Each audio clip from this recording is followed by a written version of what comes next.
तो जो human brain जो है वो कंप्यूटर की तरह काम करता है। तो किसी भी कंप्यूटर में क्या सिस्टम होता है, जो बेसिक्स पढ़ते होगे ना 5-6 क्लास में, जब कंप्यूटर का पहला क्लास होता होगा तो उसमें पढ़ते होगे कि इनपुट, प्रोसेसर और आउटपुट। मतलब एक इनपुट सिस्टम है, एक उसका प्रोसेसिंग सिस्टम है जो सीपीयू बोलते हो, प्रोसेस, और एक आउटपुट सिस्टम है। तो हमारा बॉडी में इनपुट सिस्टम क्या क्या है, क्या क्या चीज़ हम लेते हैं, प्रोसेस करते हो, क्या क्या आउटपुट निकलता है। पूरा ब्रेन का सिस्टम इसी तरीके से काम करता है, ठीक है। और इस प्रोसेस में किस चीज़ का वो यूज़ करता है, जो इसका सॉफ्टवेयर है या जो भी उसका ऑपरेटिंग सिस्टम है, ठीक है। तो इनपुट में आप क्या करते हैं, कोई भी सेंसेशन का जितना मोडालिटी है, जिसको आप परसेप्शन भी बोलते हैं, ठीक है, जितना भी आप परसीव करते हैं वही उसमें इनपुट होता है, वो आपको कमांड देता है, ठीक है। ये बाहर से आ सकता है परसेप्शन, ठीक है, या उसके अंदर में खुद ब खुद कुछ पैदा हो सकता है, आपके अंदर का थॉट हो सकता है। ये थॉट स्टार्ट हो सकता है इसके द्वारा, या अपने आप ये स्टार्ट हो सकता है, ठीक है। इस थॉट का प्रोसेसिंग हो सकता है, ठीक है। आउटपुट आपको क्या मिलेगा, कोई भी मोटर एक्टिविटी, ठीक है, या कोई भी स्पीच, ठीक है, या कोई भी एक्सप्रेशन, ठीक है, या कोई भी जो आपका बिहेवियर।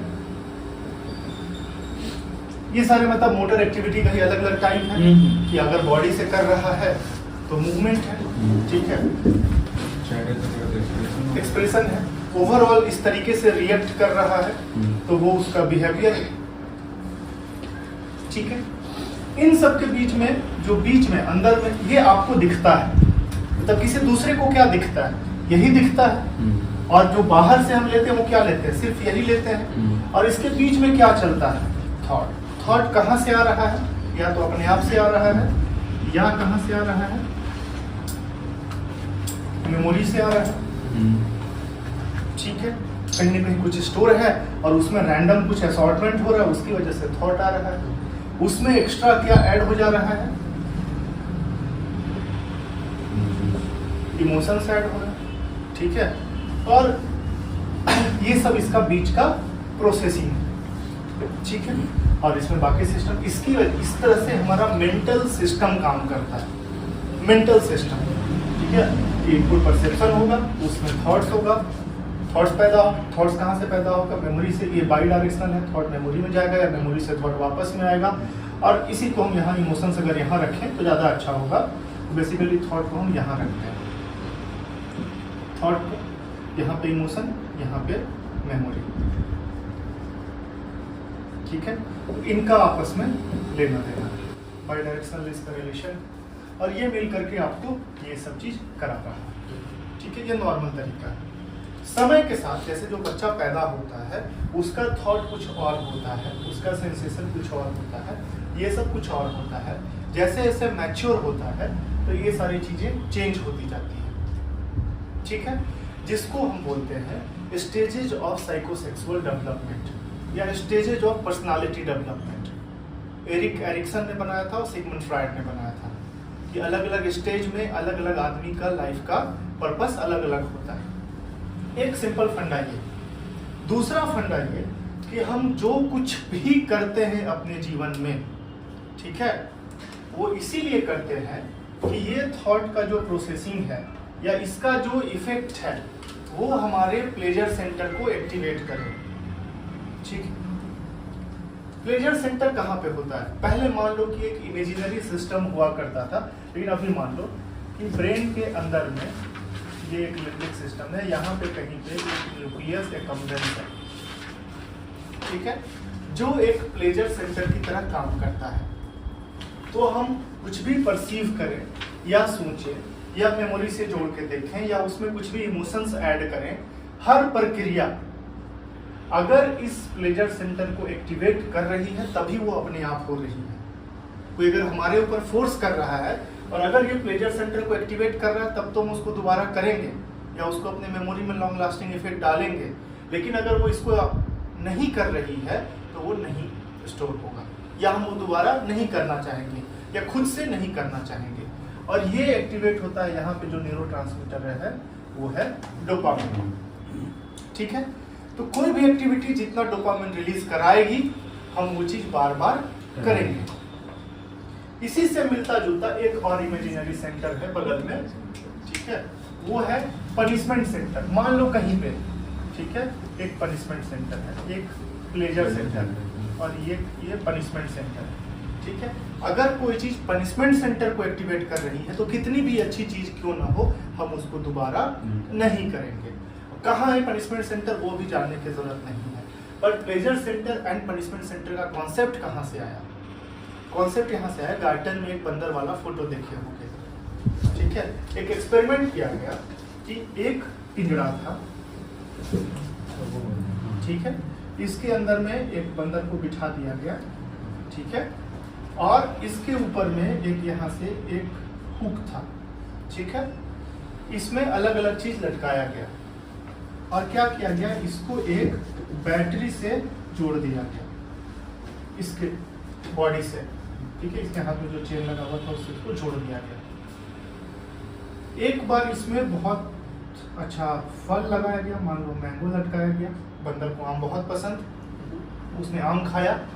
लेकिन इस बार क्या किया था कि एक इलेक्ट्रोड ये जो लगाया हुआ था उसके ब्रेन के पनिशमेंट सेंटर में जोड़ा हुआ था, ठीक है, इसको आम बहुत पसंद है, तो उसने जैसे ही आम खाया इसका पनिशमेंट सेंटर एक्टिवेट हो गया, इसको झटका आया, बेहोश हो गया, ठीक है, क्योंकि इलेक्ट्रिक करंट जैसे सर्किट पूरा हुआ इसको झटका लगा, ये बेहोश हो गया। ये जब होश में आया तो उसने दोबारा आम को छुआ ही नहीं, क्यों? क्योंकि वो चीज उसके पनिशमेंट सेंटर को एक्टिवेट कर रही थी, ठीक है, वो भूखा मर जाना पसंद करेगा लेकिन वो आम नहीं खाएगा। दूसरी बार क्या किया कि उसने इस चीज को हटा करके इसके बगल में प्लेजर सेंटर को जोड़ दिया और इस बार एक मरा हुआ सांप लटका दिया। बंदर मरा हुआ सांप क्यों खाए, लेकिन हिलते डुलते गलती से उसने इसको छुआ या खाया, उससे उसका प्लेजर सेंटर एक्टिवेट हुआ, फिर से उसको मिर्गी का झटका आया, बेहोश हुआ, लेकिन ये बात उसको अच्छी लगी, होश में आया, फिर से खाना चाहा, ठीक है, फिर झटका लगा, मर गया। वो तब तक मतलब खाने की कोशिश करता रहा जब तक वो मर न गया, ठीक है, लेकिन चूंकि वो चीज उसके प्लेजर सेंटर को एक्टिवेट कर रही थी इसीलिए वो चीज वो बार बार करना चाह रहा था, ठीक है। तो ये फंडा है कि प्लेजर सेंटर और पनिशमेंट सेंटर का, ठीक है। अब तुम खुद ही सोचते जाओ कि हम अपने लाइफ में बचपन से, मतलब जो छोटा बच्चा है उस समय प्लेजर सेंटर किस चीज से एक्टिवेट होता है और बड़ा होते होते तक प्लेजर सेंटर किस चीज से एक्टिवेट होता है, ये फोकस चेंज होता जाता है। इसी चीज को स्टडी किया था सिगमंड फ्रायड ने और डिफरेंट स्टेजेस ऑफ पर्सनालिटी बनाया था, जिसमें ओरल फेज, एनल फेज और डिफरेंट अलग अलग फेजेज उसने बनाए थे। अभी हम उसके डिटेल में नहीं जा रहे हैं, बट थोड़ा सा ब्रीफ हम इसलिए बता रहे हैं कि पहला जो ओरल फेज ऑफ पर्सनालिटी होता है उसमें बच्चे को कोई भी चीज अपने मुंह के अंदर डालने से प्लेजर सेंटर एक्टिवेट होता है, मतलब उसका जो प्लेजर सेंटर है वो एक्टिवेट होगा जब पेरी ओरल एरिया एक्टिवेट होगा किसी भी कारण से, ठीक है, तभी वो खुश होगा। तो इसीलिए उस चीज को बार बार करेगा। तो उसके हाथ में कितना भी बुरा से बुरा चीज हो, टेस्टी हो नहीं टेस्टी हो, वो उसके मुंह में ही जाएगा, ठीक है। जैसे वो थोड़ा सा नेक्स्ट स्टेज में जाता है तो उसको मजा आता है अपने ब्लैडर बबल कंट्रोल करने में, ठीक है, उसको एनल फेज कहते हैं। दैट्स वाई उस एज में जो बच्चे होते हैं अपने जेनाइटल से खेलते हुए पाए जाते हैं, ठीक है, उस समय उसको ब्लैडर बबल कंट्रोल करना है, ठीक है। उसके बाद जो नेक्स्ट फेज आता है ऐसे ऐसे करके चेंज होता है। एक फेज में आपको भूख, अपनी बॉडी, इन सब चीजों से प्यार होता है। एक फेज में आपको अपने नाम से बहुत ज्यादा प्यार आता है, ठीक है। शेक्सपियर ने भी 7 स्टेजेस ऑफ लाइफ बताया था ना, एक पोइट्री थी ना शेक्सपियर की, ऑल द वर्ल्ड स्टेज, और उसमें सब प्लेयर हैं और अलग अलग स्टेज में खेलते हैं, जिसमें आपको अपना नाम और यश और इन सब चीज़ों से ज़्यादा प्यार होता है। आखिरी स्टेज में आप इटर्निटी के बारे में ज़्यादा सोचते हो, आफ्टर लाइफ के बारे में ज़्यादा सोचते हो। ये सब एरिक एरिक्सन ने और स्टेजेस ऐड किए थे उसमें, कि उस समय आप ये सारी चीज़ें ज़्यादा सॉल्व कर रहे होते हो, ठीक है, ठीक है। तो एक तो बताया कि प्लेजर सेंटर कैसे कैसे चेंज होता है, ठीक है। अच्छा, अगर प्लेजर सेंटर सही चीज़ों से एक्टिवेट हो, तो आपकी पेरेंटिंग अच्छी रही थी, तो आपको अच्छी चीज़ों से ही प्लेजर मिलना शुरू हुआ। क्योंकि किसको किस चीज़ से मज़ा आ रहा है वो 3 चीज़ों पे डिपेंड करेगा। या तो उसका जेनेटिक्स कैसा है, मतलब उसके पेरेंट्स को क्या चीज़ें पसंद थी वो चीज़ें उसे भी पसंद आएगी, अमूमन देखा गया है। ठीक है, कि पेरेंट्स का चलने का जो तरीका था बच्चों में भी चलने का तरीका वही आया। क्यों? ऐसा चलने से उनका प्लेजर सेंटर एक्टिवेट हो रहा था, दैट्स व्हाई उन्होंने वही एक्वायर किया। ठीक है, या एक इन्वायरमेंटल फैक्टर हो सकता है कि एक पार्टिकुलर तरीके से खुश होना, पार्टिकुलर तरीके से डांस करना किसी ट्राइब का अगर वहाँ पे कॉमन है तो देखते देखते वो भी वही चीज एक्वायर करता है, उसी चीज में उसको मजा आता है। एक पार्टिकुलर तरह का म्यूजिक, जैसे अफ्रीकन म्यूजिक सुन के हम बोलेंगे बंद करो शोर शराबा, लेकिन वहाँ के आदमी को वो चीज अच्छी लगेगी। क्यों? क्योंकि उसकी पेरेंटिंग जिस तरीके से हो रही है, तो वो इन्वायरमेंटल फैक्टर उसके उस चीज को एक्टिवेट कर रहा है। ठीक है, तो उसकी वजह से वो चीज उसको ज्यादा अच्छी लगेगी। ठीक है, या फिर वो अपने सोसाइटी में और बाकी चीज़ों से क्या फूड पे या क्या वो एजुकेशन ले रहा है उसके हिसाब से, कि जब आप स्कूल में होते हैं तो हिंदी गाने पसंद करते हैं, मेडिकल कॉलेज में आते ही आप एंड्रिक सुनने लग जाते हैं। हाँ, मतलब इन सब चीज़ों पे भी डिपेंड करता है। बाद में आप आम आदमी पार्टी भी ज्वाइन कर लेते हैं। ठीक है, और उसके बारे में भी बात करके आपको अच्छा लगने लग जाता है, सब दोस्त को मिलके वही पकाते हैं क्योंकि आपको वो अच्छा लग रहा है, उससे आपका प्लेजर सेंटर एक्टिवेट हो रहा है। ठीक है, तो धीरे धीरे जैसे जैसे आप होते हैं डिफरेंट सेट ऑफ चीजें आपके प्लेजर सेंटर को एक्टिवेट कर लेती है, मतलब उसकी आदत उसको पड़ने लग जाती है। तो हर आदमी में एक डिफरेंट सेट ऑफ थिंग्स जो उसके प्लेजर सेंटर को एक्टिवेट करने के लिए प्रीडिस्पोज्ड है, वो उसके पर्सनालिटी को बनाती है। तो व्हाट इज पर्सनालिटी?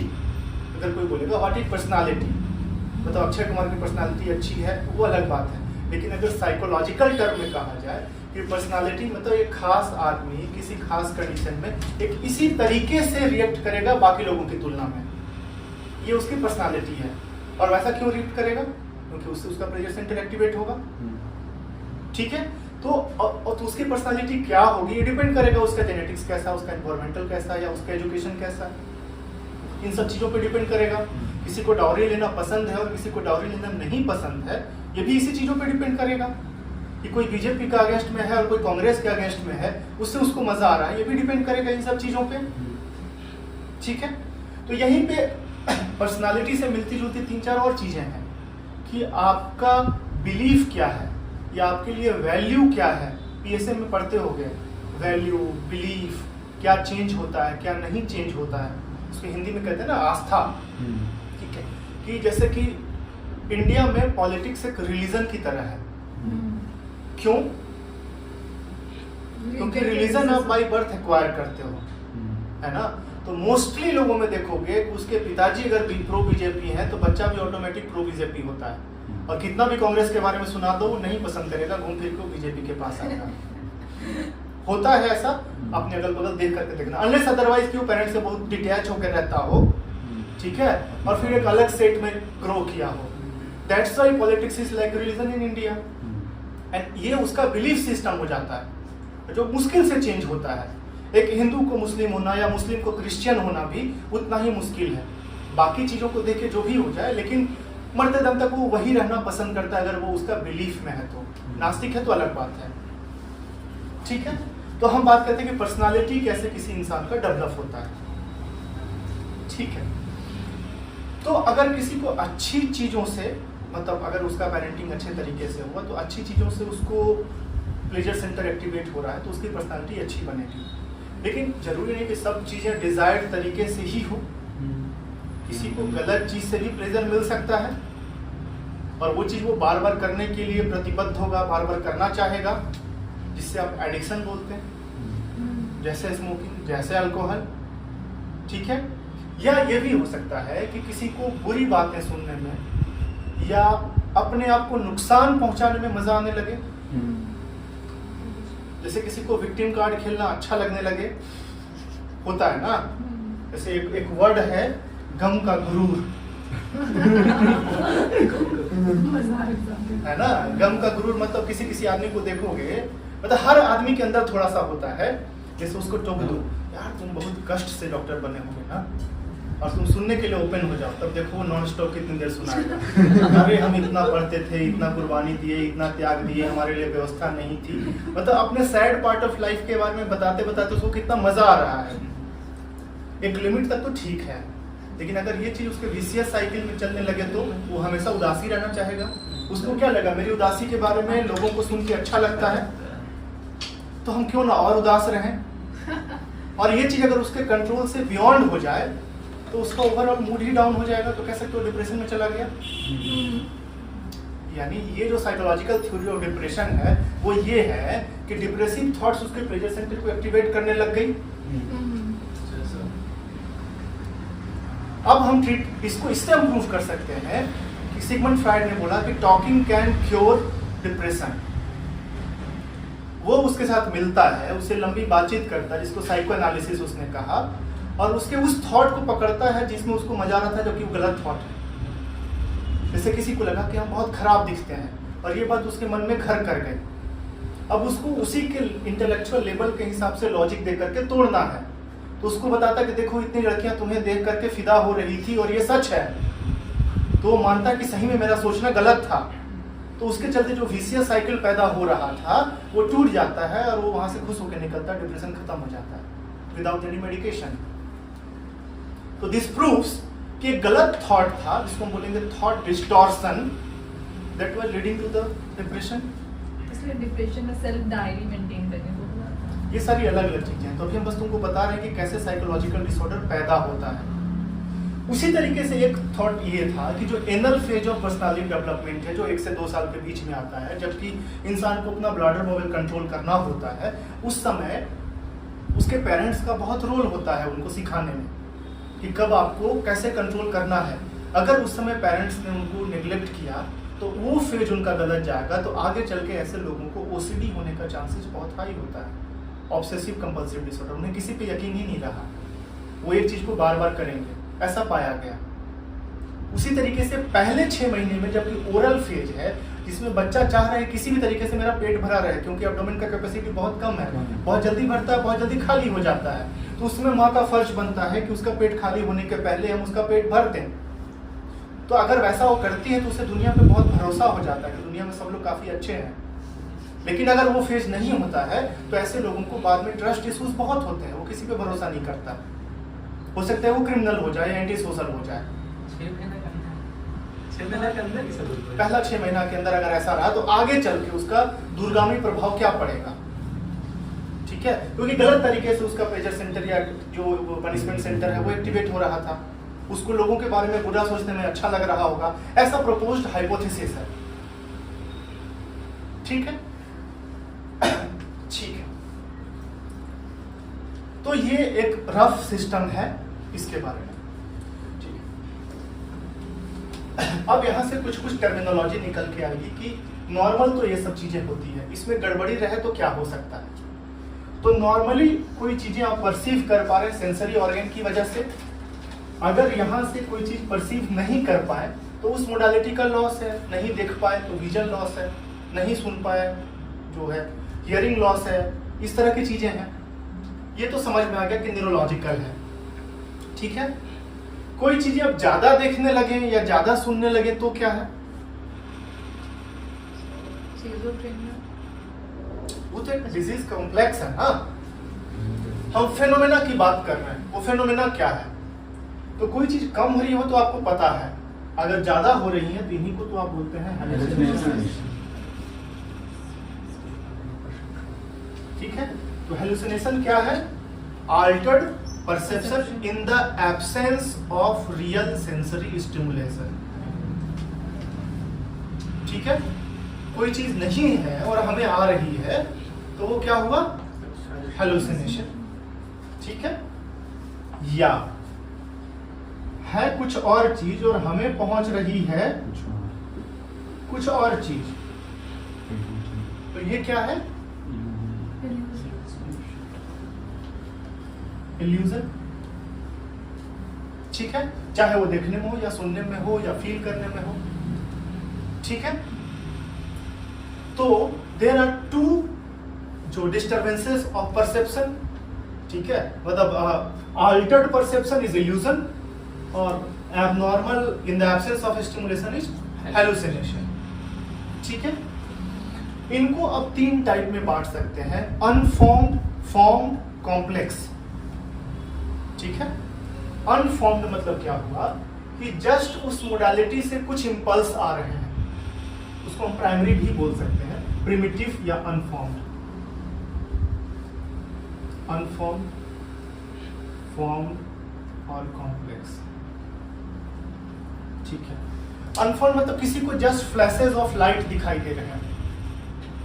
ठीक है, तो अनफॉर्म्ड विजुअल हेलुसिनेशन है. ठीक है, किसी को कोई ऑब्जेक्ट दिखाई दे रहा हो तो फॉर्म्ड है. ठीक है, और वो उससे बातचीत भी कर रहा हो, उसके साथ में कुछ एक्टिविटी भी करने के लिए तैयार हो जाए, तो ये कॉम्प्लेक्स वाले हो जाएंगे. ठीक है, जरूरी नहीं कि साइकेट्रिक डिस्टर्बेंसेस से ही ऐसा हो. Occipital lobe seizure, auditory area का सीजर, हेलुसिनेशन हो सकता है ना. तो ये एक फेनोमेना है. ठीक है, वो किसी भी कारण से मिल सकता है कि ब्रेन हमारा किस तरीके से गड़बड़ हो या पूरा सिस्टम किस तरीके से काम हो, तो ये हेलुसिनेशन. ठीक है, उसी तरीके से इल्यूजन भी हो सकता है. ठीक है, प्रिमिटिव भी हो सकता है, फॉर्म भी हो सकता है, जैसे कि मिराज एक तरह का इल्यूजन है. And presence of these things doesn't force you to think that there is some psychological abnormality, because some of these may be a physiological phenomena. जैसे मिराज एक सिंपल सा एग्जांपल है, because of some physical factor, जैसे कि जो उनका refractive index अलग हो रहा है, उसकी वजह से ऐसे लग रहा है. That's why most of the magicians used to call them illusionist. Movie भी है ना एक, illusionist, और प्रेस्टीज भी है. ठीक है, तो दे आर इल्यूजनिस्ट, है ना, इसका यूज करके आपसे पैसे कमा रहे हैं. ठीक है, और कोई अपने आप में इल्यूजन करा करके तुमको पैसे दे रहा है. अगर तुम साइकेट्रिक डॉक्टर बनोगे तो. ठीक है, वही थॉट जितना है, ठीक है, थॉट्स ऑर्गेनाइज्ड हो सकते हैं, लेकिन थॉट के अलग अलग प्रॉब्लम दूसरे भी हो सकते हैं. इसमें क्या हो सकता है किसी के थॉट की स्पीड कम हो जाए या स्पीड ज्यादा हो जाए. ठीक है, किसी की सोचने की शक्ति ही कम हो जाए, बहुत देर देर से सोचेगा. ठीक है, किसमें ऐसा हो सकता है, इसमें कि उसको बोलेंगे ब्रेडीफ्रेनिया. ठीक है, बोल सकते हैं, या थॉट की स्पीड कम हो गई, थॉट स्लोइंग. दुनिया भर के ऑर्गेनिक डिसऑर्डर्स है, hypothyroidism, B12 deficiency, anaemia, Parkinson's, dementia, इन सब में होता है. ठीक है, या थॉट की स्पीड बढ़ गई, टैकी, है ना, फ्रीनिया कह सकते हो, क्योंकि वो उसके स्पीच में भी दिखेगी, क्योंकि थॉट को हम डायरेक्टली मेजर नहीं कर सकते हैं ना. ठीक है, बंद कर दो. ठीक है, चल रहा है ना. ठीक है, तो थॉट की स्पीड भी बढ़ सकती है, बट थॉट की स्पीड हम डायरेक्टली मेजर तो नहीं कर सकते हैं ना. थॉट हम कैसे देखेंगे, उसके स्पीच से. उसकी बोलने की स्पीड बढ़ सकती है. ठीक है, तो टैकीफ्रीनिया. ठीक है, इसमें मिल सकता है.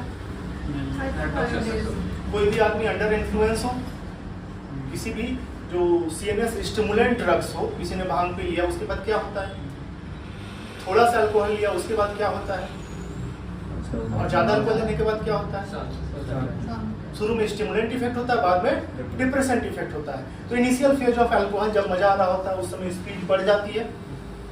ठीक है, या भांग लेने के बाद होता है, या कोकेन, या इस तरह के जो एम्फेटामिन, हीरोइन, ये सारी चीजें होती हैं जो आपकी स्पीड को बढ़ा देती है.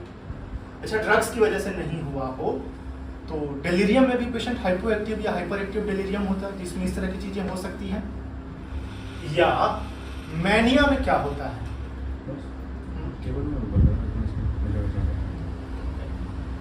मैनिया में क्या होगा, स्पीड बढ़ जाएगा. ठीक है, तो ये हुआ स्पीड का. दूसरा थॉट का प्रॉब्लम हो सकता है उसके कंटेंट का. ठीक है, कि एग्जैक्टली सोच क्या रहा है. ठीक है, जो सोच रहा है उसके अंदर क्या है. ठीक है, तो उसके डिफरेंट डिफरेंट टाइप्स हैं, जिसका एक टाइप है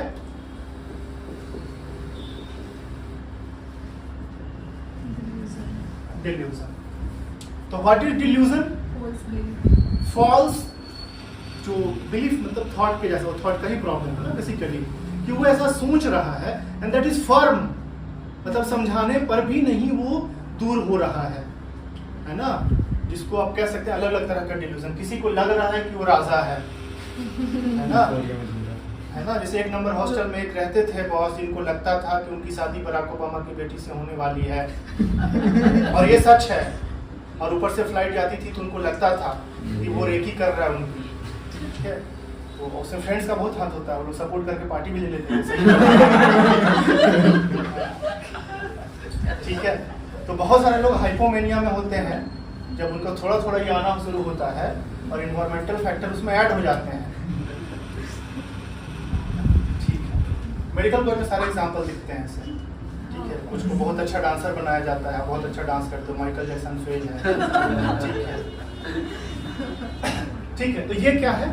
डिल्यूजन। अब डिल्यूजन के अलग अलग टाइप हो सकते हैं, अब उसको बारे में डिस्कस करते हैं। जैसे किसी को डिल्यूजन ऑफ पैरानोइया हो सकता है, पैरानोइड डिल्यूजन, जिसको शक हो कि मेरे पीछे कुछ हो रहा है, ठीक है, मेरे पीछे साजिश हो रही है। जैसे कि हर सास को लगता है कि बहू उसकी बुराई कर रही है। बट कोई भी चीज, ये सारी चीजें नॉर्मली भी हो सकती हैं, उससे हम एक डिसऑर्डर तब बोलते हैं जिसके लिए है कि वो प्रॉब्लम उसके पर्सनल या सोशल या इकोनॉमिकल लाइफ को, या उसपे जो नियर वंस हैं, उसके सराउंडिंग है, उसके सोशल, पर्सनल या प्रोफेशनल लाइफ को हैम्पर कर रहा हो, ठीक है। तभी उसे डिसऑर्डर बोलेंगे। हल्का फुल्का सबके अंदर होता है, ठीक है। कि अगर किसी सास को लगे कि बहू उसकी बुराई कर रही है, नॉर्मल फेनोमेना है, बट बहू नहीं है और फिर भी उसको लग रहा है कि बहू है और बुराई कर रही है, मतलब वो एक्सेस होने लग जाए इन द एब्सेंस ऑफ, तो ये डिल्यूजन ऑफ पैरानोइया है, ठीक है।